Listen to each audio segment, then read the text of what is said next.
हिमालय की एक बर्फीली गुफा में, जहां हवा भी जम जाती थी, एक साधु अपनी आखिरी सांसें ले रहे थे। उनका शरीर शांत था, लेकिन उनकी चेतना ब्रह्मांड की यात्रा पर थी। सालों की कठोर तपस्या और ध्यान के बाद उन्हें वो रास्ता मिल गया था, वो दरवाजा दिख गया था, जिसके बारे में सिर्फ किस्से कहानियों में सुना था, जिसके अस्तित्व पर दुनिया शक करती थी। तभी गुफा के अंधेरे से एक गहरी गूंजती हुई आवाज आई, जो किसी इंसान की नहीं लगती थी, बल्कि जैसे पहाड़ खुद बोल रहा हो। उस आवाज ने पूछा, क्या तुम सचमुच तैयार हो उस अनजान लोक की सीमा लांघने के लिए, जहां से आज तक कोई लौटा नहीं? ये कोई मनगढ़ंत कहानी नहीं है, ये एक इशारा है उस भव्य और रहस्यमयी दुनिया का, जो हमारी इस जीती जागती धरती के ठीक नीचे बसी हुई है। एक ऐसी दुनिया जिसे हम नागलोक के नाम से जानते हैं।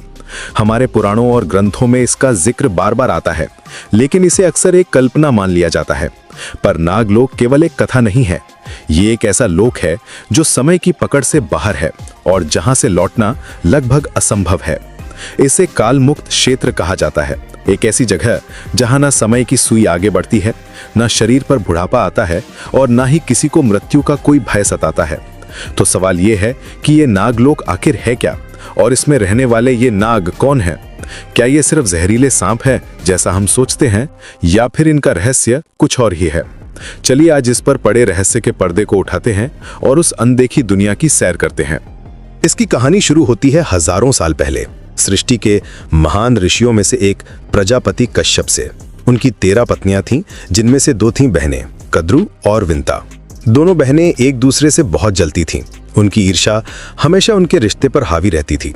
एक दिन अपनी बहन से श्रेष्ठ साबित होने की इच्छा में कद्रू ने भगवान ब्रह्मा की घोर तपस्या की। उसकी तपस्या से प्रसन्न होकर ब्रह्मा जी प्रकट हुए और उसे वरदान मांगने को कहा। कद्रू ने मांगा कि उसे 1000 शक्तिशाली और तेजस्वी नाग पुत्रों का वरदान मिले, जो देवताओं को भी चुनौती दे सके। ब्रह्मा जी ने तथास्तु कहा। समय आने पर कद्रू ने 1000 अंडों को जन्म दिया, जिनसे निकले नाग। ये कोई साधारण जीव नहीं थे, ये रूप बदलने की शक्ति रखते थे। इनकी आंखें आग की तरह दहकती थीं, इनकी फुफकार में जहर की ज्वाला थी और इनकी शक्ति देवताओं को भी टक्कर दे सकती थी। इनमें सबसे प्रमुख थे शेष, जो धैर्य का प्रतीक थे, वासुकी, जो शक्ति के सागर थे, और तक्षक, जिनकी गति और विष प्रलय ला सकते थे। इनके अलावा करकोटक, पद्म और महापद्म जैसे महान नाग भी थे। ये नाग देवता भी थे, रक्षक भी थे और विनाशक भी। इनका अस्तित्व प्रकृति की तरह था, जो जीवन देती भी है और सब कुछ मिटा भी सकती है। दूसरी तरफ विंता ने 2 अंडों को जन्म दिया, जिनसे अरुण और शक्तिशाली गरुण का जन्म हुआ। एक दिन दोनों बहनों ने अपनी ईर्ष्या में एक शर्त लगाई और धोखे से कद्रू ने वो शर्त जीत ली। शर्त हारने की वजह से विंता और उसके पुत्र गरुड़ कद्रू और नागों के दास बन गए। यहीं से नागों और गरुड़ों के बीच उस दुश्मनी की शुरुआत हुई, जो युगों युगों तक चली और जिसने कई घटनाओं को जन्म दिया। अब सवाल उठता है कि ये शक्तिशाली नाग रहते कहाँ थे? हमारे ग्रंथ बताते हैं कि पृथ्वी के नीचे 7 लोक हैं: अतल, वितल, सुतल, तलातल, महातल, रसातल और सबसे नीचे पाताल लोक। नागलोक इसी पाताल लोक का एक विशेष, सबसे भव्य और रहस्यमय हिस्सा है। विष्णु पुराण और भागवत पुराण में इसका बड़ा ही अद्भुत वर्णन मिलता है।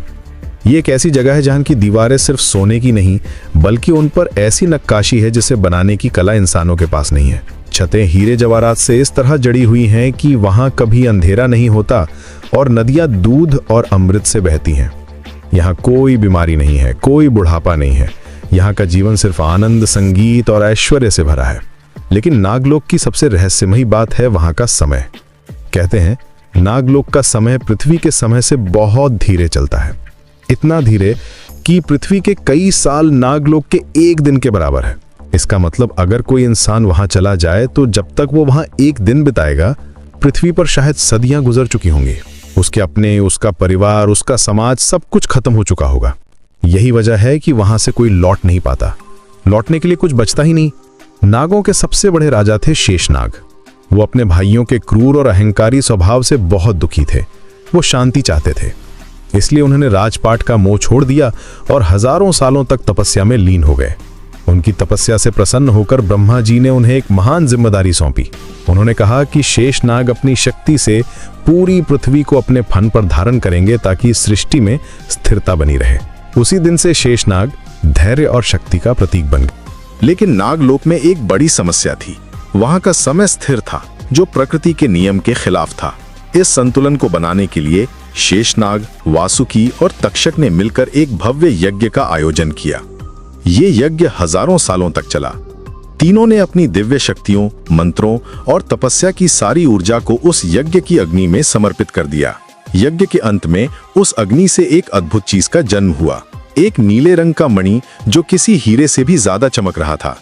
लेकिन ये कोई साधारण